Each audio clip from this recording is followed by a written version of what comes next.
I'm going to take the books off of the top. Welcome back to the channel. So this is going to be probably the most exhaustive list of software development books on YouTube. This is a collection of all the books that I've read over the past about 4 years, and some of these I'm currently reading. But as you can see, that you'll see a lot of sticky notes. Usually primarily take notes on sticky notes on pages that I want to go back and reference. This is the collection of books that I happen to own, and some of the books that I've read are not actually included in this list, unfortunately, because I checked them out from the library, so I don't physically own them, but it can save you a lot of money by going through the library. So let's work away from the top and hope this does not fall over on me, which is very possible. So I'm going to put my mic down. So to start off my list of books, I should say that this is not actually a book, but it's a collection of research papers that I have in the biggest binder I could possibly find at the store. And I titled it Software Engineering, but basically it's a collection of notes primarily, and also research papers, and ebooks as well that I printed out so I don't have to read them on a screen. But in the back, I have some research papers here. One of them is Making Data Structures Persistent by Driscoll. That's a good paper that really goes into data structures, but I felt like that paper finally for me made like nodes click and data structures make sense in a way that applied to the type of programming that I do, primarily in .NET. So if you're interested, that's a really good paper that you can go look for yourself. But anyway, these are a collection of papers that I have. So definitely an undervalued resource out in the software development world is research papers and ebooks, guides, articles, case studies, and all those things. And sometimes it's helpful just to consolidate them to reference them back in a physical format, so you can write on them, annotate them, and all that. So my next book, I'm going to work from the top, and if this falls on me, that'd be very bad. This one is one of the heavy hitters on our list. This is a 900 pager. This is the AWS Certified Developer Study Guide book. This one obviously is focused on AWS, but it is everything that you need to know about AWS's service offerings, and how to use them, how to think about them in your software development workflow. But it's a really good, just like, I think, entry-level guide to build up your knowledge of, okay, this is what I can do with cloud, right? These are the services that I can use. This is how I can use it in my code. And I felt like the Certified Developer Study Guide, whether or not you actually use AWS, you can use Azure, AWS, Google Cloud, whatever it is. It helps you gain a familiarity of what is available to you in the specific cloud environment, right? Because a lot of it is just identification of tooling and having an understanding of like, hey, this is serverless. This is the database offerings that are in the cloud. Here's how we do an availability zone. What is an availability zone? And just various topics is all covered in the study guide. This one, I believe, is from the 2019 one, so it's probably out of date by 2025 standard, but the bulk of it is still very relevant. And if you do choose to read this, you can actually go and do the certification course if you want. I did not, and in retrospect, I guess I should have, since I read this book. You do have to pay for the certification exam, if you still do. This, I looked it up years ago, but it was a few $100s if I remember correctly. So it's not a small amount of money to do the certification. So if it makes sense for you, it might be a worthwhile investment in your career. The next book is also a heavy hitter, is the Sam's Teach Yourself SQL in 10 Minutes. I say this because not so much particularly just this book in particular, but you need a SQL reference guide, whether it's a cookbook, a introduction to SQL, whatever it is. You need some SQL book in order for you to reference how in the world do you write SQL syntax. Because let's be honest, how many of us actually remember the ins and outs of SQL for each database provider? Probably not many of us. And so I found it helpful to have one of these. I think I got this book for about $5. Very cheap. You can go through the book very easily, but it'll just give you that.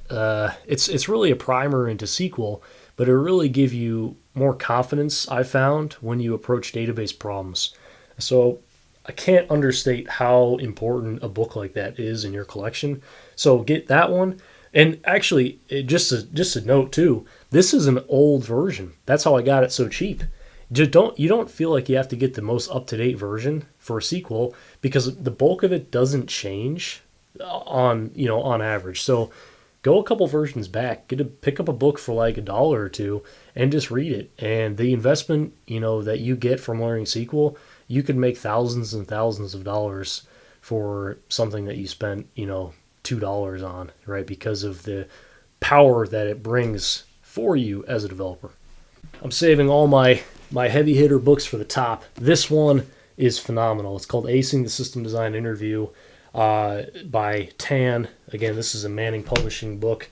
It's a phenomenal resource. You need to read some kind of system design interview book because it's going to give you the fundamentals of what is included in a general system design discussion. What are the key components? How are they used generally? Why you would use them?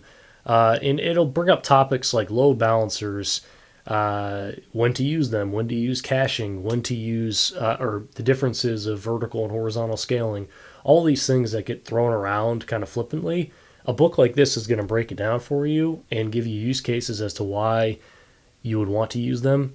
And it's going to help you grow as a developer. So my recommendation for when you read this book is don't just read the book, is when you finish it, go and sit down and make videos like this and talk through scenarios and make sure that you can articulate verbally the concepts that you just read about. Because it's one thing to go and code it, but you have to be able to talk about it fluently. So my recommendation, as always on this channel, is to go back, make content yourself, and identify the gaps. Watch it back and just keep practicing. It's just a practice. So pick yourself up one of these books, Acing the System Design Interview. Phenomenal read. It's definitely something that I'm never going to get rid of. It's always going to be on my shelf, and I reference it still to this day. This one is an extremely heavy hitter in my opinion. One of my favorite topics is RabbitMQ. This one is RabbitMQ in Depth by Gavin M. Roy. Phenomenal resource. I've read it once, and it's probably going to be one that I reread very soon. RabbitMQ is a message broker. It uses the AMQP protocol, or I should say it implements it, and it's just a phenomenal technology. And it's queues, streams, all of that stuff you're going to read about in this book. And this, in my opinion, is one of the missing links when people go about studying for software, development, right? You cover cloud, you cover obviously programming, and you cover SQL, but you also have to cover something that touches on event-driven design, which is going to be your middleware, right? Your RabbitMQ, some type of message broker technology that's going to allow you to asynchronously communicate across your system, whether it's via microservice, a microservice, whatever it is. You're going to want to read about some type of technology. And this book is phenomenal because it is very technical. And that's very important when you read about message broker technologies, is that you don't want an abstract one. You want it to be as technical as possible, because that's when you're going to learn the nuances of said message broker and what works and what doesn't. Because it's a very nuanced thing, right? You have to tune the performance. One example of this in here is going to be your prefetch count, your QoS. It's not just, hey, increase it for more performance. It's an art. You have to say, okay, the recommendation is about 100, but it might not be in your interest to set it above 1 if you have long-running processes.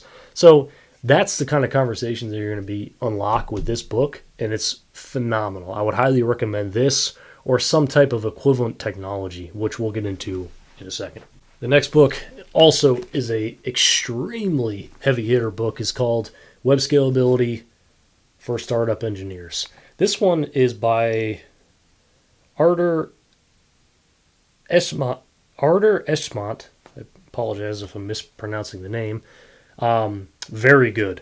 This book is probably going to be coupled with Acing the System Design Interview.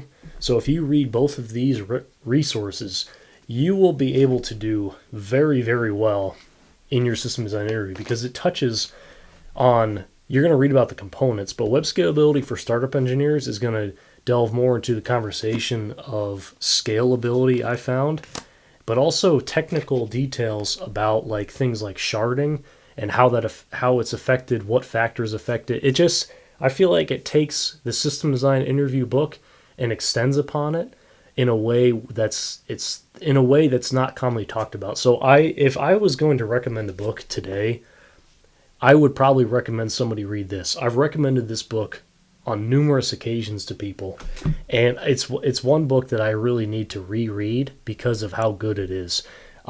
It's not super expensive. I think today it's about $20 to $30 depending on where you get it from, but I would order it today. Like, it's such a good resource, and it's one of those books that say like that is going to help you tremendously. Phenomenal book. Absolutely phenomenal. This book here is probably one of my most annotated, this book here is probably the book that I've taken the most notes on, as evidenced by all my sticky notes.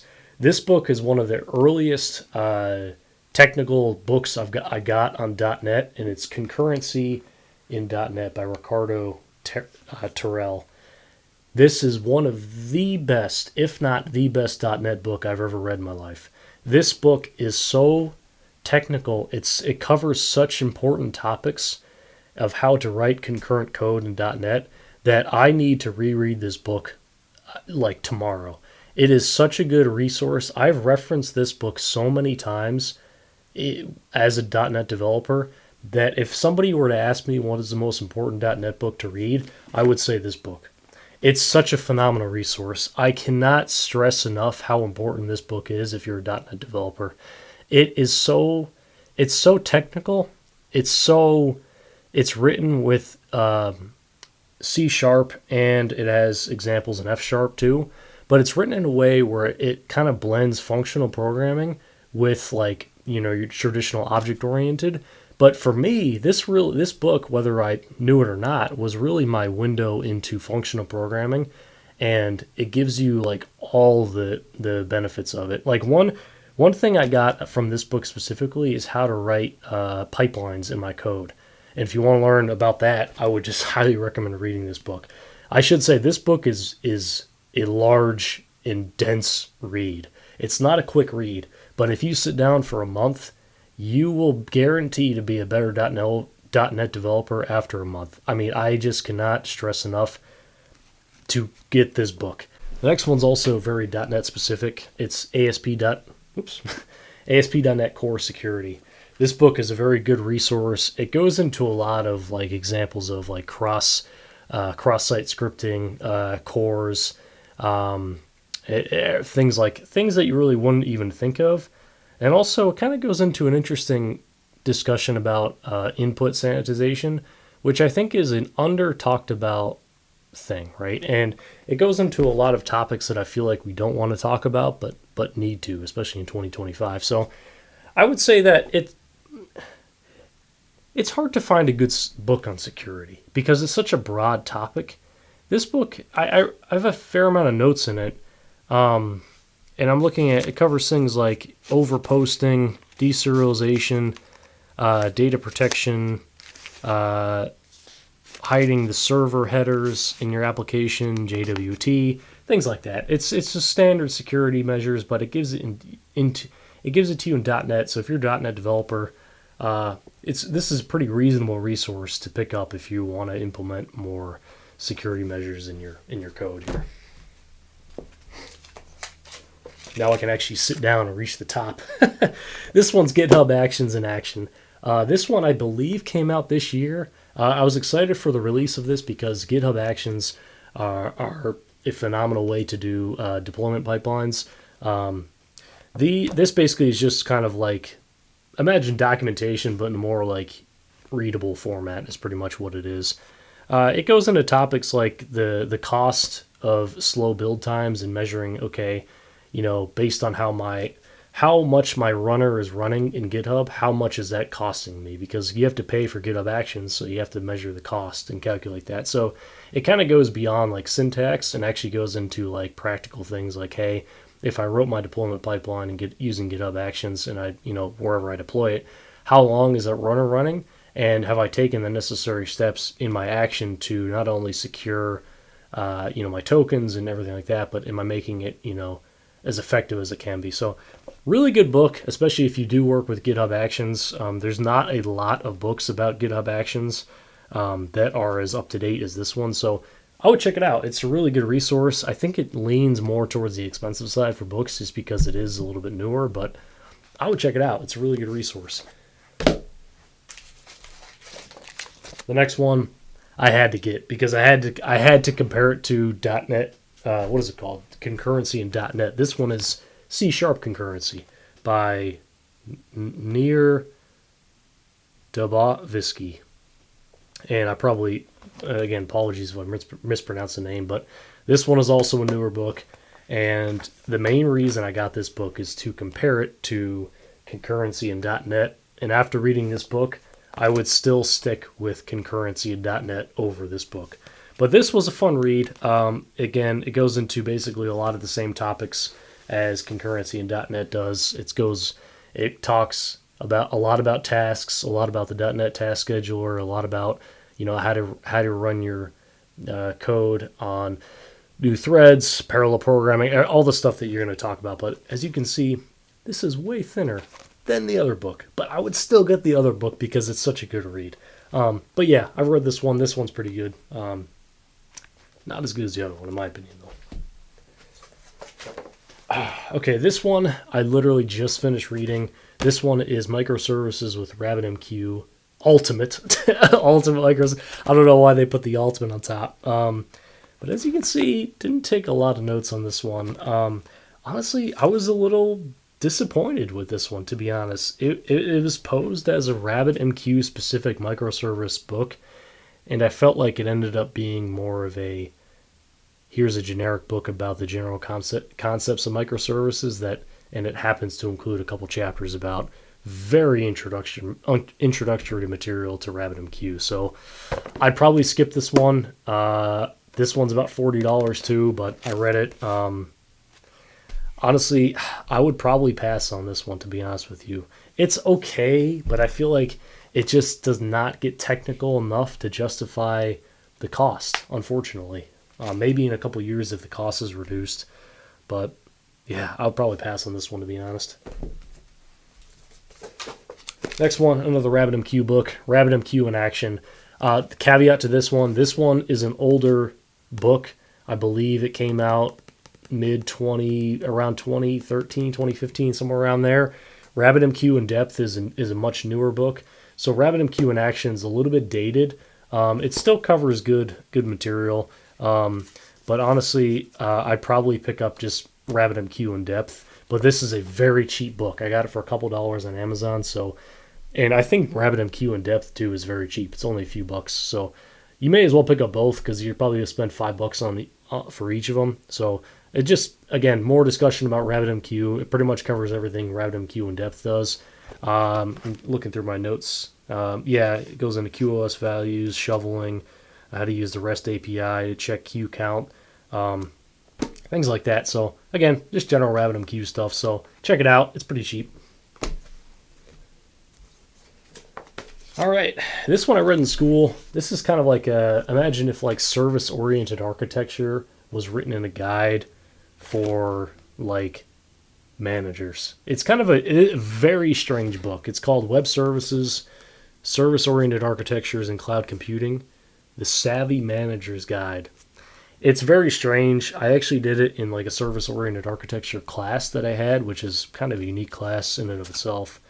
But yeah, it goes into topics basically like if you've never heard about service-oriented architecture or like the more modern version for microservices, that book brings up topics like how to how, what's like the standard, communication protocols of, for services. It brings up like XML, HTTP. I think it even goes maybe into some HTML. But it basically talks about what the idea of modularity is, and that's kind of like where the book, stops. And so it's okay. I don't know how expensive it is now, but I probably pass on it.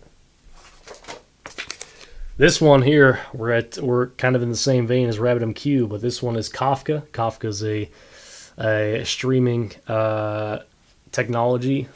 So where RabbitMQ also has streams. So Kafka is basically just a distributed log, append-only log technology that it's basically a distributed file system that's a log. So if you're implementing any kind of messaging, if you're implementing any kind of event-driven design, and you need, features like replayability, which you can also get with RabbitMQ, but Kafka's a distributed technology, and it's very good. I can't summarize Kafka in like 30 seconds, but it goes into like topics like consumer groups, partitions, where those two make it stand a little bit apart from RabbitMQ. So if you want a difference between Kafka and RabbitMQ, Kafka offers like Kafka uses partitions in a different way, and basically, I see it's hard to draw a comparison now to Kafka and RabbitMQ because I feel like the knee-jerk reaction to distinguish both of those is that RabbitMQ is a queue, whereas Kafka is a stream.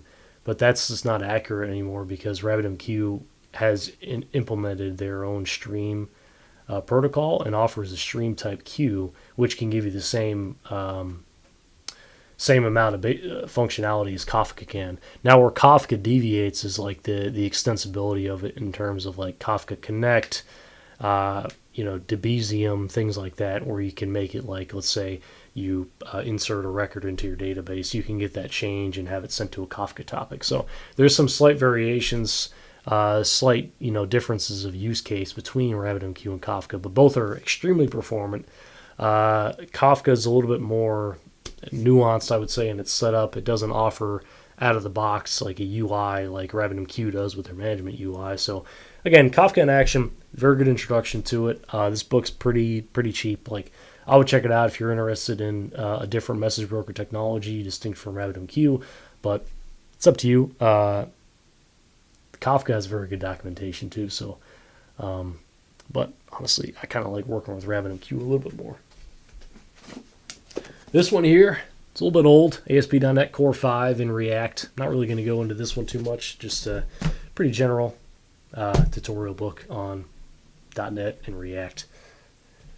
This one has a special place for me because this is one of my first .NET books that I ever went through, and this was actually in school in my .NET class. So this one is learning ASP.NET Core MVC programming. So it goes into all the basics of what is MVC, how do controllers interact with views and models, and I feel like it did a good job at distinguishing like, hey, how does MVC work, and this is how to create a basic .NET application. So, but again, it's very quite dated now, but that was just the first one that I started out with, so that's that.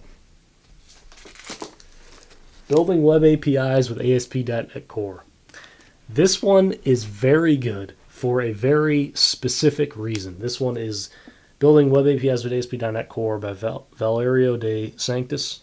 And the reason I like this one a lot is because it covers all the general stuff that you would think an API.NET development book should, but it covers something that I haven't seen come up in a lot of web API books, and it's RESTful constraints. So meaning like what actually makes a REST API? Like how do you design an endpoint that is supposed to be RESTful? It brings up the paper, I believe, by Roy Fielding, who initially proposed it, and it goes into topics like including links in your endpoints. So you want to use links as the driver for the what is the actual hypermedia as the driver for design or something like that. But basically, it goes into how to structure your response, how to include links in your object to basically have your consumer be able to click a link and then retrieve more data based on something in the payload. So very, very good. And that's a big reason I liked it, because it goes into topics that aren't talked a lot about in API development. I've read other API books, and they don't talk about how to actually design your response in a way that adheres to REST, some of the constraints and like principles of REST. So very good book. I would highly recommend picking it up. It's definitely going to, I feel like, help you design APIs better, but it's going to help you obviously learn the fundamentals of .NET API development. This one, self-explanatory as well. Full stack React, TypeScript, and Node. Basically just a generic book on React. It's pretty dated now. Probably wouldn't recommend it, but I actually don't think I finished this one because it started to go into like Node and stuff like that, topics that I'm not super interested in, but I read it for the React, so I read about 300 pages of it, all React focused. This one I felt like actually, though, did a good job at like walking through React in a way where it wasn't just like, here's a huge snippet of code, one sentence explanation, and we'll move on. So I felt like it did a good job. But yeah, so that one's that. And this one of my favorites, favorite topics at least, is Functional Programming with C# by Alex Yeager, and first edition. It's a little bit newer book, but this one is a book dedicated to functional programming with C#. Now, I did like this book. It goes into like expressions, how LINQ actually works under the covers using expression trees. It goes into railway-oriented programming, which I'm a big fan of. So the two things that I really recommend this book for are learning about expressions and learning about railway-oriented programming. Those two topics are talked about, I feel like, in a good way in this book. But I should say that if you do want a comprehensive functional programming book in C#, I still would recommend Concurrency in .NET. Next book, I recommend this 100%. This is Effective .NET Memory Management by Trevor Williams. I really like that author. He wrote another book that I don't have in my collection personally, but it's Microservices. What is it called again? Microservices in .NET, or Design Patterns in Microservices, something like that. But I really like this author. He does a really good job in his books talking about topics that aren't commonly talked about. And Effective .NET Memory Management is phenomenal. It really goes into depth on how to identify memory leaks. And so just for that alone, I would highly recommend reading this book. It's not very long. It's not very expensive, but it goes into, I'm trying to look at my notes here, weak references. It goes into memory optimization, and also it goes into how do you use the console to basically monitor your application. So very cool. I would highly recommend this book as a .NET developer. Oh, this is a big one. This is a huge book. Took a lot of notes about it. It's Web API Development with ASP.NET Core 8 by Exodian. And this book is basically everything that you need to know to get up and running with API development in .NET. It goes from everything to route parameters, configuration, gRPC, authentication, SignalR, retry policies, circuit breaker, patterns, basically all the stuff you need to know. But the thing I mentioned in the other one, it doesn't talk really about the RESTful constraints of your endpoints. So if you take this one and then couple it with the building web APIs with ASP.NET Core, you will get a very good understanding of how to build those. But again, you kind of have to combine these books to get a holistic understanding. So The next one is Microservices in .NET. Took a lot of notes on this one, as you can see. This one goes into good stuff like error handling, how you would schedule endpoint calls, cache headers, which I thought was an interesting inclusion in this book. Trace IDs, health check, or actually this one I really like because it taught me how to use custom health checks, which is a very interesting and I think very underutilized topic in .NET development, because you can essentially write a custom health check that basically acts as like an end-to-end test for your system. It's very neat. So highly recommend this book, Microservices in .NET, second edition by Christian Gamelgard. Very, very good book. Highly recommend it. This book is the hot take in the .NET world is minimal APIs. This one is just a book about minimal APIs. It goes into just general, .NET API development principles, but it does it in the context of a minimal API. I'm not the biggest fan of minimal APIs. I just prefer putting it in my controller and having the full-fledged functionality there. So if you like minimal APIs, read this. It's okay. It's an okay book. I feel like it brings up good topics in a pretty concise way. As you can see, it's not very big. So maybe if you don't use the minimal API suggestions and just kind of stick with the endpoint suggestions, it might be a good book. But I don't know. It's up to you. The next one is Relational Database Practices, Bridging the Gap Between Theory of Database Design and Real-World Practices by Malcolm Hamer. This is a fascinating book. And the reason, well, actually, I don't have any, I guess I didn't take any notes about it, but the one thing I liked about this book is that it talked about how do you treat timestamps in databases. Are timestamps their own entity? Or do you have to break them apart by day, hour, minute, so forth? It does a very good job about talking about topics that are honestly not talked about. So I liked this conversation about timestamps. But again, I felt like this is a unique read on databases. It's not very long. I would check it out, to be honest with you. It's a very interesting book. So yeah, there's that one. Okay, this book I am in the process of reading now, but it is Software Performance and Scalability, a Quantitative Approach by Henry H. Liu. And this book is going to go into basically how do you monitor and make basically decisions about your system based on data. But I can't talk about that much because I haven't read it, but haven't read the whole thing about it, but I'm excited about this one. This one I haven't really heard talked about that much, but it seems like a really good read. All right, so I should caveat that when we start getting to the bottom of this list is where my reading backlog currently sits, and this is kind of where I am currently at.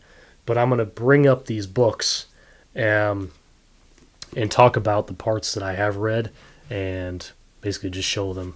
So this one is basically a collection of research papers. It's theoretical aspects of software engineering. It talks a lot about, honestly, self-driving and use cases of that. And yeah, it's imagine the most dense read you could think of, and then times it by 10, and that's pretty much what you get with this. So it's just one of those. It's like one of the Springer academic series books. If you ever read one of those, or the research papers are the most dense thing you can read. This one is Programming Quantum Computers. I believe this book is used in some college curriculums, but this one is a very fun read, but haven't got that far because whenever I read this book, my mind just breaks. Trying to grasp the quantum paradigm of computing and trying to program that is just mind-boggling. The concept of entanglement just hurts my brain to think about, and having infinite amount of states on a block sphere just breaks my brain. So before I completely just break my brain, I'm going to put that book over there. And this one I have read the whole thing. This one is Distributed Databases, Principles and Systems. if you're looking for like an old school 80s computer science series, this one is the Computer Science series by McGraw-Hill. Pretty cheap books, but this one happens to be the Distributed Databases, Principles and Systems. So it kind of goes into, hey, here are the open problems that exist in distributed databases. Like, how do you handle, basically, like, how do you handle when two things try to write to the same thing? It talks a lot about that. And basically, when you read this, you realize like how many of these problems are still open, and you can kind of see like, hey, like this is kind of, when people were talking about some of the stuff that we're still talking about. So I don't know, it's pretty interesting. I didn't take a lot of notes on it, but it does go into like temporary tables and like theory behind that. It does touch on transactions, and it does include like, talking about like what a select is and how it is a projection. So that one's there. This one, I'm about a quarter of the way through. It's part of the same series, but it's an introduction to data structures with applications. The reason I haven't continued this one is because the language of choice in this book for programming is not something that I know. It's like, I forget what language it is. It's like some functional language from the 70s. When I have a hard time reading it, so I don't know what it is. But I do plan to get to this one, but I'm not even going to talk about it because I don't really remember much because it's been a while.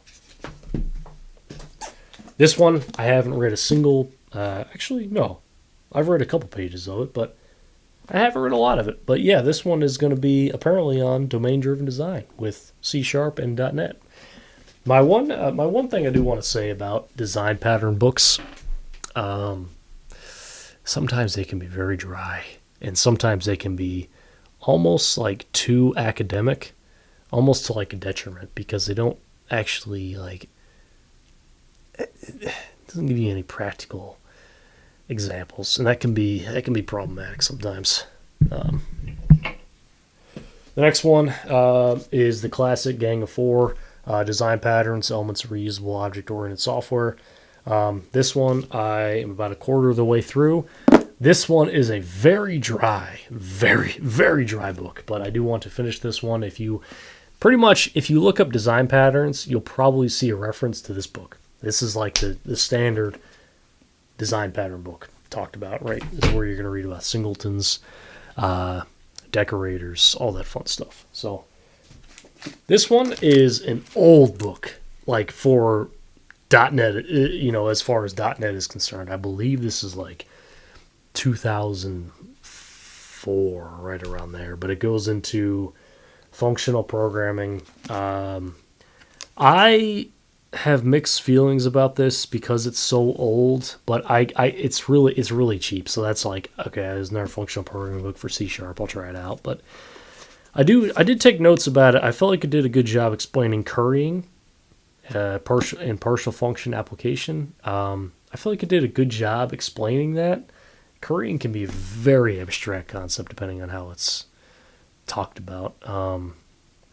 And I forget if this one went into higher order functions or not. I don't know, but you can check it out. It's pretty cheap. It's like a few bucks. So if you're looking for C# for functional programming and you don't want to spend a lot of money, maybe check this one out. It's Real World Functional Programming by Thomas Petrusek and John Skeet. So that's the book. This one is a big book, and I do want to get to it at some point. I am about a tenth of the way through. It's Operating Systems 3 Easy Pieces. Apparently this is like the standard operating systems book that is recommended to read. So I want to get into it, but I don't really have much commentary on it because I haven't read it yet. So, but anyway, I'm going to put that there. And this one I am going to read very soon. This is Kafka Streams in Action. So it's going to build on Kafka. This one is going to be HTTP 2. I have not read that one yet either. That is in my backlog. This one is going to be React Native. I have not read that either. This one is React in Depth. I've started to read it. Haven't finished it either. Those are pretty much my Manning publishing backlog of books because very high quality publisher, but again, I feel like it's always beneficial to have books on your bookshelf that you haven't read but you're going to read, because I feel like, at least for me, the more that I look at them, I'll just be reminded to go and pick it up and start to read it. So this was my C++ book in college. This was programming, problem solving with C++. It's like any other C++ book, really. It just talks about it. So, but I'm not a C++ developer, so I have not touched that book since school. This one is Clean Code, the classic by Robert C. Martin. So, Clean Code, you probably have seen that book pop up numerous times in your searchings as a software developer. It goes into topics like writing, pure functions. It goes into limiting how big your functions get, or your methods. It goes into things like basically a lot of the book can be reduced down to coding to an interface. That's what a lot of the book can be fundamentally reduced down to. All right, this one is Accelerate. I have read it, but I didn't take any notes on it. It basically goes into the DORA metrics of software development, basically like how do you track what a healthy team is in terms of your deployment success, your recovery times, your how long does it take for code to go out to production, those things. So pretty unique book, pretty good. This one is Advanced Swift, Swift 4. So very old book by Swift standards, but this is back to the days where I thought I was going to be an iOS developer. So I picked this book up in college and I got about halfway through it, and when I got about halfway through is when I realized that, hey, I might not be able to find a job in iOS. So I switched off this, but it's a pretty cool book. It's laid out pretty unique. Like it's a pretty unique book. Applied Cryptography. This is the classic book by Bruce Schneier. Protocols, Algorithms, and Source Code in C. Basically covers everything that you wanted to know and maybe didn't want to know about encryption. Encryption algorithms, and it is like the classic book on cryptography. So if you're interested in that topic, that's probably the book that you're going to get. This one falls into the camp of very, very obscure database books, and it's called Translucent Databases. It is the light version by Peter Weiner. So the light one just is like the shorter version of the full one. But this goes into topics like basically encrypting your database in a way where you can't, even if you open it, you can't read it. So it extends like encryption and talks about that in the context of your database. So pretty neat book. This one is Database Processing. This was my college database book, Fundamentals Design and Implementation by David Cronk and David Auer. And it goes into all the fun database topics like normalization, first, second, third, boys cod, fourth, all that stuff. It's a relational database book. So I forget how much it went to SQL, but that was my database book. Now, sliding in the back here, because I couldn't fit on the top stack. This one, I have to finish this one, the Engineering Executives Primer. Basically just talks about what does it mean to be an engineering executive. The art of scalability. Very strange book. Very strange. This one is basically talking about how do you make a scalable organization. But I believe it's at some point it's supposed to delve into how do you scale technology too. So I've got about a fourth of the way through. Haven't taken any notes, which is usually not a good sign for me. But this one, I got this book for super cheap, like a couple bucks. So this one's by, Engineering Executives Primer is by Will Larson. The Art of Scalability is by Martin L. Abbott and Michael T. Fisher. So there's that one. This one, I haven't got through yet. This one is the CLRS Algorithms textbook. I'm not even going to comment on it because everybody knows what that textbook is. Pattern-oriented software architecture. I have not gotten to able to finish this book yet, and I've taken one note on here where it goes into the complexities of concurrent programming, but it's a big book by Schmidt, Stahl, Ronert, and Bushman. So that's in my backlog of books to read as well. This one here is Selected Writings on Computing Personal Perspective by Dijkstra. Haven't got to that one yet either. I got a couple of those from a bookstore, like a used bookstore that I found, so that's why I have some of those. And I got them for like a couple bucks. And so basically my rule of thumb is that if I see a programming book out in the wild and it's like $2 or less, I'm going to pick it up, put it on my shelf, and probably read it, because I felt like when I least expect to learn something from a programming book is usually when I learn something. That's I don't know why, but this one here, I just need to get through. This is Enterprise Architecture with .NET. It is, again, a massive book. This one's by Jean-Philippe Gougeot. And yeah, that one is a very large book on enterprise architecture, which I hope is not too dry of a topic for .NET, because I know it can be very dry. I just hope it is not, but we will see. But anyway, I think that is my list of books. I don't know how much more to say. That's probably the most exhaustive list of software development books on YouTube. But let me know if you have any additional recommendations. I've read some that have not been included on here as well. But I am trying to think for one last second if I have anything that comes to mind. I've read one on Elixir programming. I've also read one on dependency injection that I would highly suggest you buy. It's very good. It talks way more about dependency injection than you ever wanted to know. But yeah, I've read a handful of others, but that's my list. So thank you all for watching. See you in the next one.